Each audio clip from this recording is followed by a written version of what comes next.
Okay, so let's solve this problem now. Um, let me explain to you first. We have 10 meters away from an inclined plane. We have a block of 100 kilogram mass at 30 meters per second. It will travel on this part of the surface and then musaka siya dito, and it will stop because of gravity. So we are asked to find the maximum height, no, the height in which the moment na mo stop siya dire because of gravity will be pulling it out. And of course, aside from that, okay, in this part of the surface we have friction, but this in this case dire is walay friction, no, frictionless ni siya dire. Okay, so let's analyze this one first. Let's divide the motion into two parts. So from the initial dire, let's call this part here A. Let's call this part here A, and this is part, I mean A to B, and then here C. So we have 3 points, 8, and the first part is the motion from A to B, and the motion from B to C. Okay, so I'll solve this in. I will cut the solution on una dire, and then I had dire. Now we could not go directly from this part to dito nga part. No, we have to cut at some point. Na discontinuity ang ato ang system dire. Okay. Now in this part here, I'll be using the conservation of energy. But actually, kung tanawin ninyo, we no longer need to solve for the velocity at B because we want to find the velocity at B here. Okay, VB. Whatever is BB, this will be our initial velocity the moment that the block will climb the inclined plane. Will, okay, slide up to the inclined plane. But as we can see, there is no non-conservative force here, and the same ang height. We can actually see immediately from even if you solve it, tanawa, 1/2, diba? 1/2 mva squared plus mgh a equals 1/2 mvb squared plus mghb. Now notice that hb and ha doesn't change, so this is 0. I mean, this will cancel out.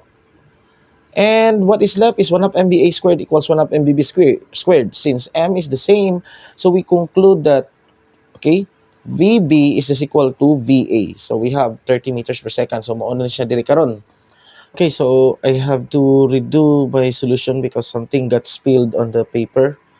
It got messy, and so I have to cut it.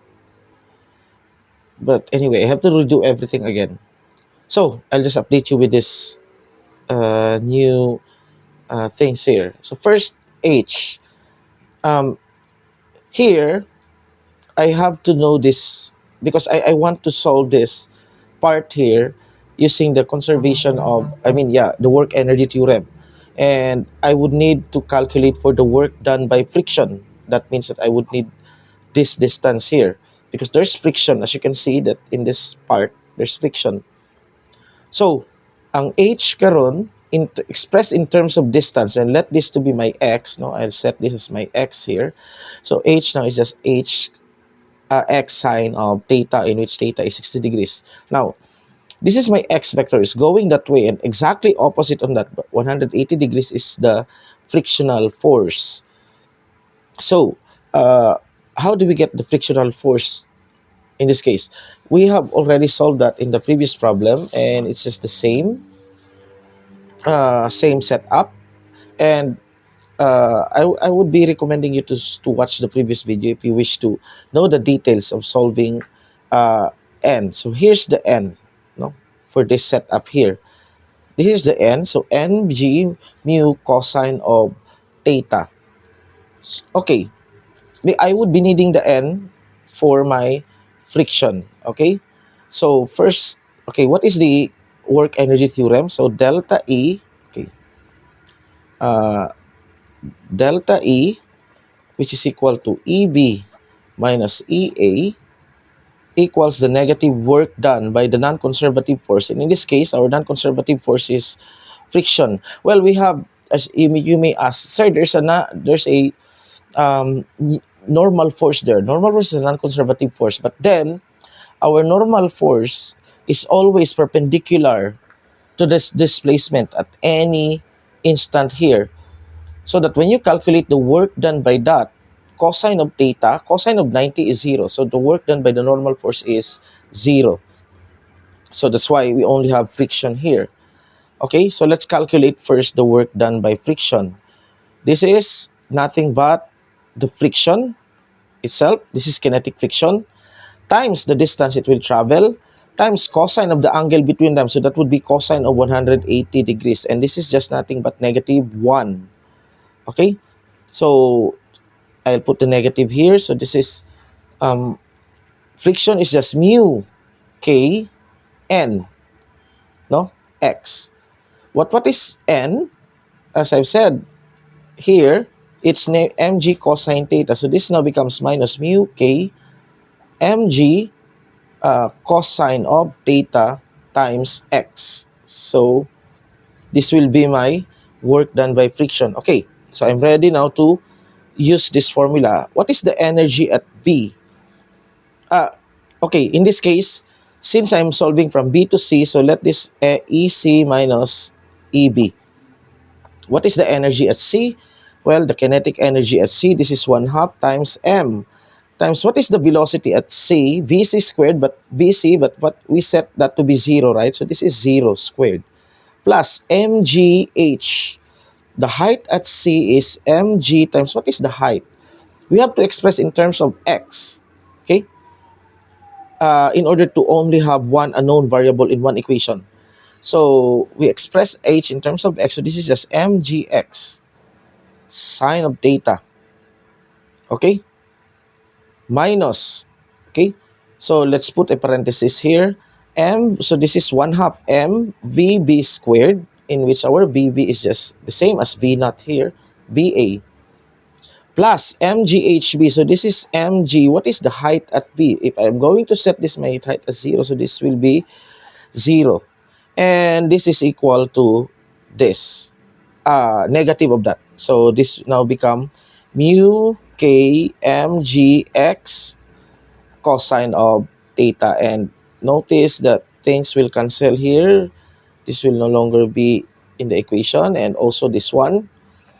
So what we have now, and then we tanang na ay x, i-move na to on the right hand side and all without x on the left hand side. So in this case, we have mgx sine of theta minus mu k mgx cosine of theta equals 1/2 vb mvb squared. And again, okay, m will cancel out.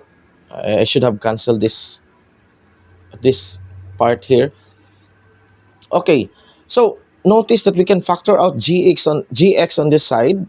So here we now know that xg sine theta minus mu k cosine theta is equal to vb squared over 2. Or finally, we now solve for x is just equal to vb squared over 2g times sine of theta minus mu k cosine of theta. So these are all now given. So there's no, we can now solve this. Vb is given, which is just 30 meters per second, and theta is given.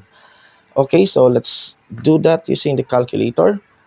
Okay, 30 squared divided by 2 times 9.8 times sine theta, so sine of 60. So be sure that your calculator is in degrees if you're using in degrees. Okay, so that's a common error in solving. Times mu k, which is 0.2 times cosine of theta.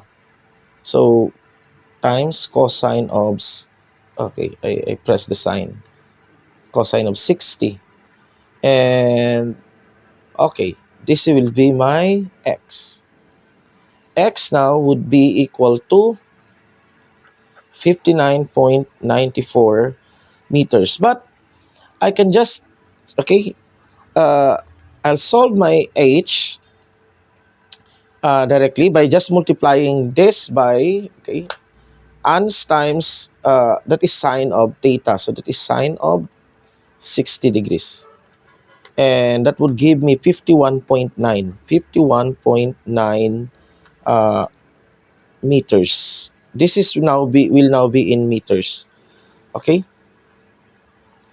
this is now the answer.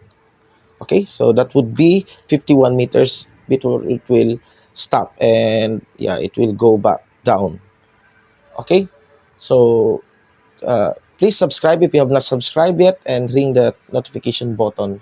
Okay, I am uploading video regularly. Okay, thank you for watching.